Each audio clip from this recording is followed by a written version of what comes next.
Olá, tudo bem? Hoje eu estou aqui para discutir com você sobre a próstata.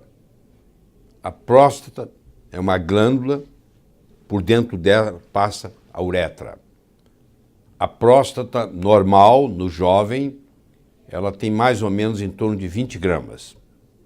Mas um dos problemas que o homem enfrenta é a chamada hiperplasia prostática benigna, que essa próstata começa a aumentar de tamanho.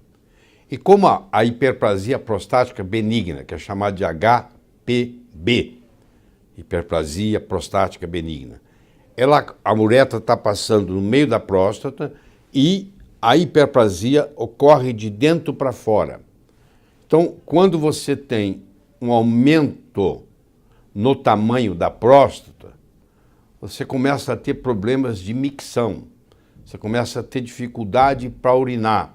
O fluxo já não é tão intenso, às vezes tem que fazer força para urinar, às vezes começa a pingar na cueca, você tem uma pequena incontinência e geralmente a preocupação é muito grande, que a pessoa quando vê isso, o paciente quando vê isso, ele fala assim, nossa, será que eu estou com câncer de próstata? Vai com calma. Por quê? Porque se tem muita sintomatologia, geralmente não é câncer. Porque você quer saber qual o principal sintoma do câncer de próstata? Você acha que seria interessante você ficar sabendo qual o principal sintoma de câncer de próstata? Pois é, eu vou dizer para você. O principal sintoma de câncer de próstata é não ter sintoma. É silencioso. Por que o câncer de próstata não dá sintoma? Quando você descobre, você já tem. Porque ele ocorre na periferia da próstata e a uretra está passando lá dentro. Então, quando você tem toda essa sintomatologia de micção, de urinar, provavelmente a chance é enorme de não ter nada a ver com câncer. Tem uma segunda coisa para lhe dizer. O grande filósofo Tim Maia tinha uma frase que ele dizia assim, ó, uma coisa é uma coisa, outra coisa é outra coisa. Aqui se aplica muito bem a filosofia do Tim Maia. Hiperplasia prostática benigna é uma coisa, câncer de próstata é outra coisa. Um não vira o outro. Ah, te trouxe bastante tranquilidade, hein? Você estava preocupado porque aquele aumento da próstata pode virar câncer? Não, não tem jeito de virar câncer. São duas doenças distintas.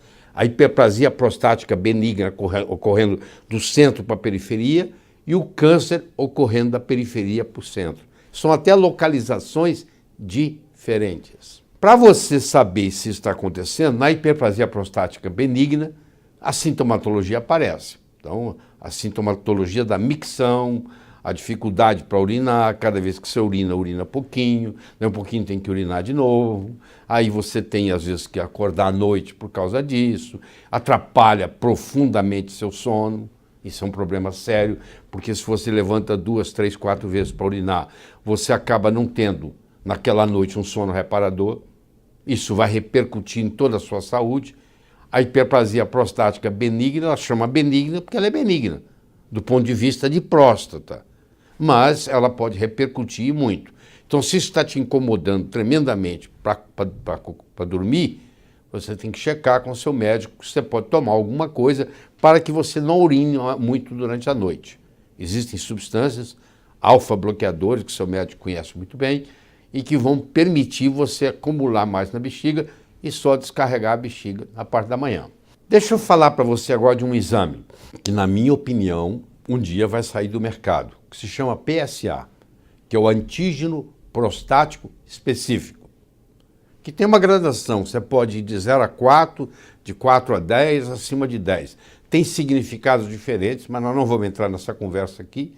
Eu só gostaria de dizer para você que existem vários fatores que aumentam o PSA.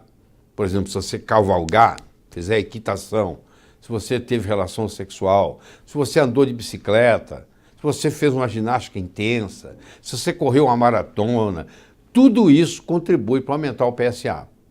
Então, o PSA, ele tanto aumenta no caso da hiperplasia prostática benigna, quanto ele aumenta no caso do câncer.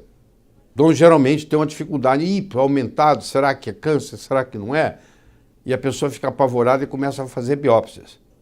Eu quero que você entenda o que é a biópsia. A biópsia é o seguinte, vai fazer mais ou menos uns 18 furinhos na cápsula da sua próstata e vai ver se ali tem alguma coisa. Eu quero fazer uma analogia aqui para você. Você imagine que eu tenho um lago e que eu crio carpas nesse lago. E você vai me visitar e eu vou mostrar para você que eu crio carpas, porque a água está escura. Eu jogo uma rede e quando eu puxo a rede não tem carpa nenhuma na rede. Significa que não tem carpa no lago? Não, não significa nada, porque o peixe não foi pego na rede, não estava naquele lugar. A mesma coisa acontece com a biópsia de próstata, porque quando você faz uma biópsia de mama, o problema da mama tem um nódulo.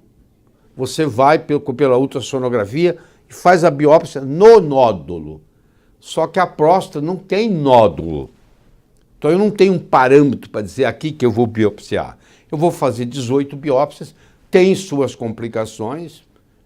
Procure no Dr. Google, você vai ver, tem gente que fica internado por um mês depois de uma biópsia de próstata, tá? Porque às vezes pode sangrar.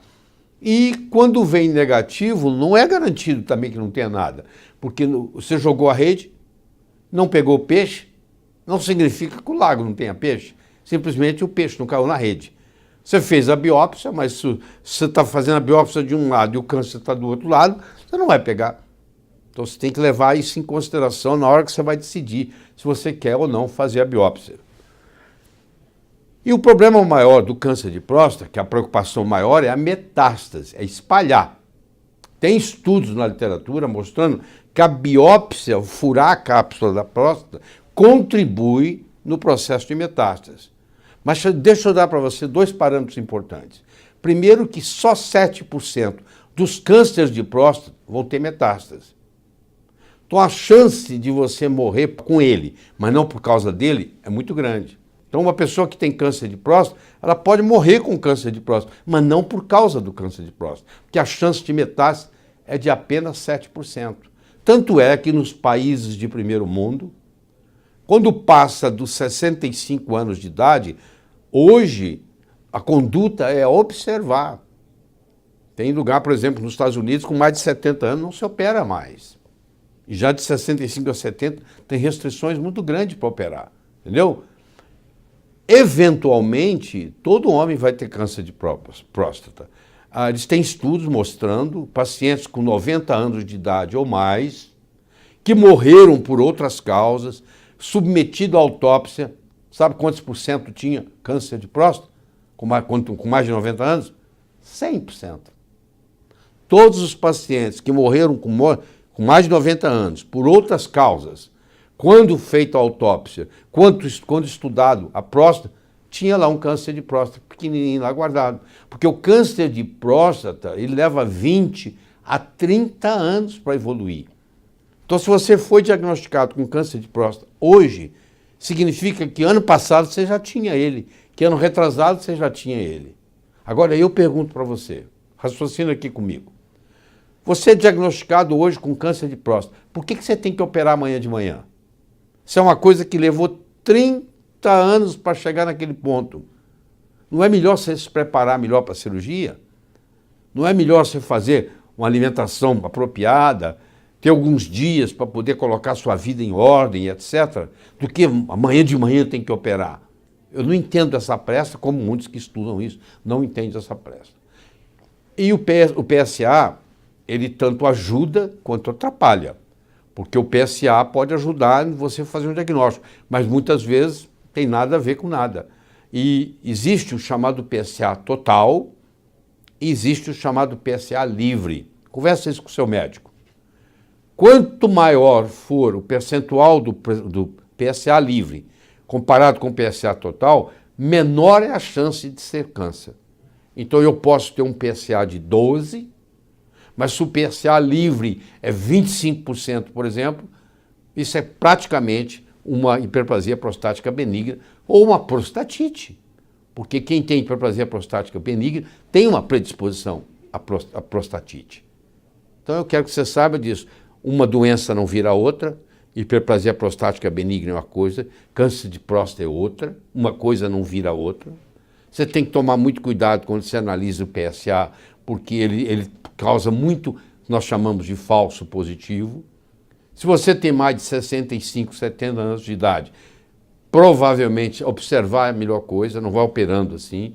E como é um câncer de evolução lenta, você não pode ser amanhã de manhã. E lembrando-se de que quanto mais sintomatologia você tiver, maior a chance de ser hiperplasia prostática benigna do que câncer. Existem vários alimentos que são úteis no tratamento da próstata. Um desses alimentos, que o componente é o licopeno. O licopeno é uma substância que ajuda muito, tanto na hiperplasia prostática benigna, quanto mesmo na prevenção até de câncer. Só que o licopeno é uma substância lipossolúvel. Ele não é uma substância hidrossolúvel. O que quer dizer isso? Não adianta eu tomar suco de tomate, porque o suco de tomate está na água, é hidrossolúvel, não vai facilitar a absorção do licopeno. Agora, se eu como o tomate cozido da pizza, esse tem licopeno. Então, só o fato de ter licopeno não é suficiente. Eu tenho que ter um licopeno que seja biodisponível, ou seja, ele tem que estar cozido. Então, o melhor jeito de você absorver um licopeno é quando você cozinha ele e você toma ele junto com a refeição. Aí, quando com a refeição, com toda a parte lipossolúvel da refeição, facilita a sua absorção. Mas é um componente interessante na proteção da próstata. Eu espero que essa conversa tenha ajudado você um pouco. Tá bom?